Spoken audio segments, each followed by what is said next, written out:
Hello viewers, welcome to our channel. నేను మీ చరణ్ పరిమి. రాజ్ తరుణ్ ఇష్యూలో మళ్ళీ కొత్తగా మరొక అమ్మాయి ఎంటర్ అయింది. రాజ్ తరుణ్కి ఉన్నట్టుండి ఒక షాక్ అయితే తగిలేచేలా ఉంది. సో ఆవిడ చెప్పిన విషయాలు కూడా ఇప్పటిదాకా ఉన్నది ఒక వెర్షన్ అయితే ఇప్పుడు మరొక వెర్షన్ ఓపెన్ అయిందనమాట. సో ఒక విధంగా షాకింగ్గా ఉంది. కాకపోతే ఆవిడ ఎవరు, ఇవి నమ్మచ్చా లేదా అనే క్వశ్చన్లు కూడా మనకు ఉన్నాయి. ఎందుకంటే ఆవిడ ముఖానికి మాస్క్ కట్టుకొని ఆవిడ ఫేస్ చూపించకుండా కొన్ని విషయాలు చెప్తుంది. సో ఆవిడ ఐడెంటిటీ లేకుండా చూపించకుండా చెప్తుంది కాబట్టి ఆవిడ నిజంగా ఆవిడ చెప్పే నిజాలేనా, రాజ్ తరుణ్ తోటి ఆవిడకి ఎటువంటి అనుబంధం ఉంది ఏంటి అనేది ఒక చర్చ అయితే మనకి ఇప్పుడు వచ్చిందనమాట. సో దాంట్లో చిన్న క్లారిటీస్ కోసం మనం చిన్న డిస్కషన్ అయితే చేద్దాం. రాజ్ తరుణ్ విషయంలో రోజుకు ఒక మలుపు తిరుగుతూ వచ్చింది ఆ విషయం.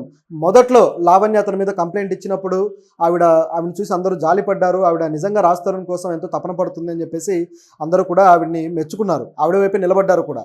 మరోవైపు రాజ్ తరుణ్ కూడా తన సినిమాల విషయంలో ఒకవైపు సినిమాలు రిలీజులు ఉన్నాయి, కనీసం ప్రమోషన్లకు కూడా వెళ్లకుండా ఈ టాపిక్లో బాగా ఇబ్బంది పడిపోయి కాస్త మానసికంగా నలిగాడు.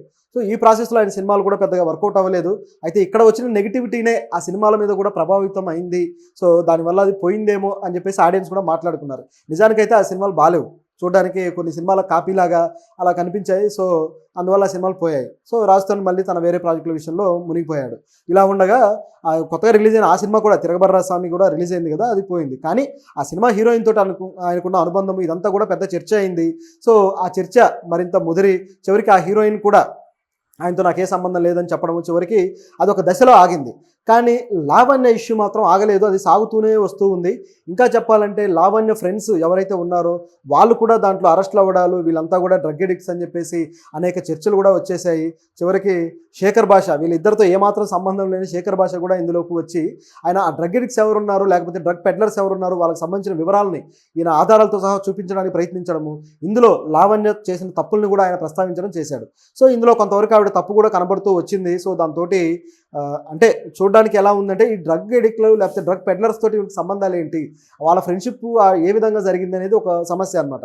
పోలీసులు కూడా ఆవిడ అదే కేసులో అరెస్ట్ చేశారు కాబట్టి సో అనుకోకుండా ఇరుక్కుందా లేకపోతే ఈ విధంగా అది పరిణమించిందా అనే ప్రశ్న తలెత్తింది. నిజానికి ఆవిడ తన జీవితం ఏదో బాగుపరుచుకుందామనే ప్రయత్నం మొదలుపెట్టినా చివరికి తన చుట్టూ ఉన్న మనుషులు సరైన వాళ్ళు కాకపోవడము, చివరికి వాళ్ళ ఇన్ఫ్లుయెన్స్ మరి తన మీద కూడా ఎంతో కొంత ఉండటం వల్ల ఏమో కానీ మొత్తానికి ఒక డ్యామేజ్ అయితే జరిగిపోయింది.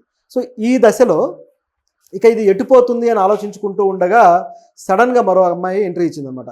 సంయుక్త అనే ఈ అమ్మాయి మొహానికి మాస్క్ కట్టుకుని ఏం చెబుతుందంటే రాజ్ తరుణ్ అనేక మందికి కడుపులు చేశాడని, లేకపోతే ఫలానా హర్యానా అనే యాంకర్ తోటి ఎఫ్ఐఆర్ ఉందని, లేకపోతే అమ్మాయికి కూడా ప్రెగ్నెన్సీ చేశాడని, లేకపోతే ఈ లావణ్యకు కూడా 2 సార్లు ప్రెగ్నెన్సీ తీయించాడని చెప్పేసి ఇట్లా రకరకాల విషయాలు సోషల్ మీడియాలో మీరంతా మాట్లాడుతున్నారు. కానీ అతనికి ఆ కెపాసిటీ లేదు, అతను అంటే ఇంపార్టెంట్ అన్నట్టుగా డైరెక్ట్గా కాకపోయినా ఇండైరెక్ట్గా అదే విధంగా చెప్పినట్టు కనిపిస్తుంది. ఎందుకంటే ఆవిడ మాట తీరు అలా ఉంది. సో రాజ్ తరుణ్ అలా కాదు అని ఆవిడకి ఎలా తెలుసు, ఇది ఫస్ట్ క్వశ్చన్. తర్వాత వచ్చేసి ఇవన్నీ అబద్ధాలు అని చెప్పేసి రూఢి చేసేస్తున్నారు ఆవిడ. సో ఎలా తెలుసు అనే దాని మీద గమనిస్తే ఆవిడ ఫ్రెండ్ ఒక ఆవిడ రాజ్ తరుణ్ తోటి ఒక రిలేషన్, ఒక డేటింగ్ చేశారట 1 సంవత్సరం పాటు. సో ఆ డేటింగ్లో వాళ్ళిద్దరు కలిసి ఉన్నప్పుడు కూడా మరి లావణ్యతో ఆయన విడిపోయాక చేశారా లేకపోతే మరి ఎప్పుడు చేశారో తెలియదు, కానీ ఆవిడైతే చేశారట ఆవిడ ఫ్రెండ్. సో ఆ టైంలో వాళ్ళిద్దరు కలిసి ఉన్నప్పుడు కూడా ఆవిడతోటి ఎప్పుడు ఆయన ఇట్లా ఫిజికల్గా కలవలేదు. సో వాళ్ళిద్దరి మధ్య అటువంటి ఇంటిమసీ ఏది లేదు అని చెప్పేసి ఆవిడ చెప్తున్నారు. సో తన ఫ్రెండ్ చొరవ తీసుకొని ముందుకు వెళ్ళినా సరే అతను అవాయిడ్ చేసేవాడు కాబట్టి అతనికి విషయం లేకపోవడం వల్ల ఆ విధంగా ఉన్నాడు అని చెప్పేసి ఈవిడ చెప్పడం జరిగింది. సో ఇది వినడానికి కాస్త మరి ఏ విధంగా అనిపిస్తుంది అంటే ఇంతవరకు ఇది బయటకు రాలేదు ఈ తరహా వార్త. నిజంగా ఆవిడ ఫ్రెండ్ చేస్తే ఆవిడ పేరైనా చెప్పు ఉండాలి, లేకపోతే ఈవిడ ఫేస్ అయినా చూపించుండాలి. ఈ రెండూ జరగలేదు, ఇందులో ఏ వివరాలు సరిగ్గా లేవు.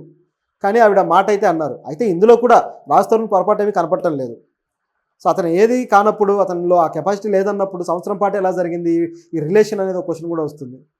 సో అంటే అది పూర్తిగా వాళ్ళ వ్యక్తిగత విషయాలు అనుకోండి. కాకపోతే బయట నుంచి వేరే వ్యక్తులు ఆరోపణలు చేస్తున్నప్పుడు, అది కూడా వాళ్ళ మొహాలు చూపించకుండా చేస్తున్నప్పుడు క్వశ్చన్ చేయాల్సిన పరిస్థితి అయితే ఉంటుంది. మనలాంటి వాళ్ళు కూడా అసలు ఏంటి, ఎందుకు ఇలా ఒకరి తర్వాత ఒకరు సంబంధం లేని వాళ్ళంతా వచ్చి ఆరోపణలు చేస్తున్నారు, ఎటుపోతుంది ఇది అనే ప్రశ్న అయితే వస్తుంది కాబట్టి మనం మాట్లాడాల్సి వస్తుంది. సో ఈ విషయంలో ఇట్లా ఆవిడ క్లారిటీ ఇచ్చారు. ఇదే కాకుండా ఇంకా అనేక విషయాలు ఉన్నాయి రాజ్ తరుణ్కి సంబంధించి, అవి కూడా 1 by 1 నేను బయటికి తీసుకొస్తాను అని చెప్పేసి ఆవిడ ఒక హింట్ అయితే ఇచ్చారు. ఒక విధంగా మళ్ళీ కొత్త ఎపిసోడ్కి ఆవిడ తెరలేపారు ఆ సంయుక్త అనే ఆవిడ. సో ఇక్కడ నుంచి ఆవిడ ఏం చేయబోతున్నారు, ఎవరి విషయాలు బయట పెట్టబోతున్నారనే ఆసక్తి అయితే ఇక స్టార్ట్ అయిపోయింది. పైగా అయితే ఇందులో ఈవిడ బయట పెట్టిన విషయంలో కూడా రాజ్ తరుణ్ పొరపాటు ఏమీ కనపడడం లేదు.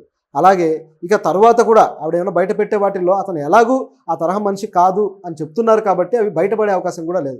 పైగా ఆవిడ ప్రూఫ్ కూడా ఏమంటున్నారంటే, లావణ్య ఈ విధంగా అతనితో ఫోన్లో మాట్లాడుతున్న ఆడియో కాల్స్ కూడా వచ్చాయి కదా, సో అందులోనే డైరెక్ట్గా రాజ్ తరుణ్నే అడుగుతుంది, నాకు వాడు కావాలి వీడు కావాలని చెప్పేసి అతనికి పురమాయిస్తుంది.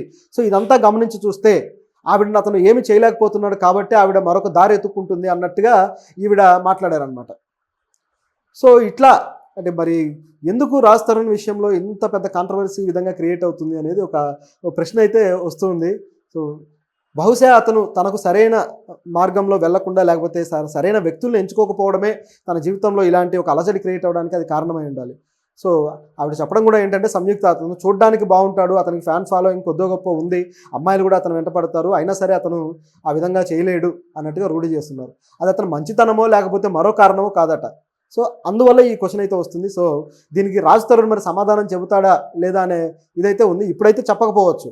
ఆవిడ ఏమైనా ఆధారాలు చూపించి మాట్లాడితే మాత్రం ఖచ్చితంగా సమాధానం చెప్పే పరిస్థితి అయితే అతనికి వస్తుంది. పైగా మరిన్ని విషయాలు బయట పెడతానని బెదిరిస్తున్నారు కాబట్టి మరి ఏం బయట పెడతారు ఏంటనేది ఒక క్యూరియాసిటీ ఉంది. సో ఇది ఈ లావణ్య కేసుని, ఈ లావణ్య రాజ్ తరుణ్ కేసుని ఎంత ముందుకు తీసుకెళ్తుంది అనేది కూడా చూడాలి. చూస్తూ ఉంటే దీనికి కూడా ఒక కౌంటర్ వస్తుందని మాత్రం కనిపిస్తుంది. ఎవరు అంటే ఇంకెవరు, శేఖర్ భాష. ఈవిడ చెప్పిన మాటలకి ఈ రోజో రేపో ఖచ్చితంగా శేఖర్ భాష ఏదో ఒక ఛానల్లో ఆధారాలతోటి బయటకు వస్తాడు, మాట్లాడతాడని అయితే కనిపిస్తూ ఉంది. ఎందుకంటే ఇలాంటి విషయంలో శేఖర్ భాష తనకున్న నెట్వర్క్ మొత్తాన్ని ఉపయోగించి ఎక్కడో చోట ఆధారాలు అయితే సంపాదించి తీసుకొచ్చి ముందు పెడుతున్నాడు. సో మా గత వీడియోలో కూడా చెప్పుకున్నాం, నిజానికి ఆ డ్రగ్ పెడ్లర్ అరెస్ట్ అయ్యాడు అంటే ఎవరైతే ఉన్నాడో మస్తాన్ సాయి, ఆయన అరెస్ట్ విషయంలో ఈ శేఖర్ భాష చేసిన కొద్ది గొప్ప పోరాటం కూడా ఉంది. ఎందుకంటే ఆయన ఈ విషయంలో గట్టిగా కూర్చొని, మీరు డ్రగ్ ఎడిక్ట్లు లేకపోతే డ్రగ్ పెడ్లర్స్ మీలాంటి వాళ్ళు సమాజాన్ని నాశనం చేస్తున్నారని గట్టిగా అతను మాట్లాడకపోతే, అది మీడియాలో వైరల్ అవ్వకుండా ఉండుంటే అసలు వాళ్ళ మీద అటువైపు ఫోకస్ ఉండేది కాదేమో. గతంలో అతను పోలీసులకు దొరకబోయి తప్పించుకున్నాడు, తర్వాత పోలీసులు నిఘా పెట్టారు, అది వాస్తవమే. పైగా ఆ వరలక్ష్మి టిఫిన్ సెంటర్ కేసు ఏదైతే ఉందో అది కూడా ఆయన మీద ఉండటం వాస్తవమే. అయితే పోలీసులు కరెక్ట్గా నిఘా పెట్టి పట్టుకోవడానికి ఇతని ఆరోపణలు కూడా కొంతవరకు పనికొచ్చాయన్నమాట.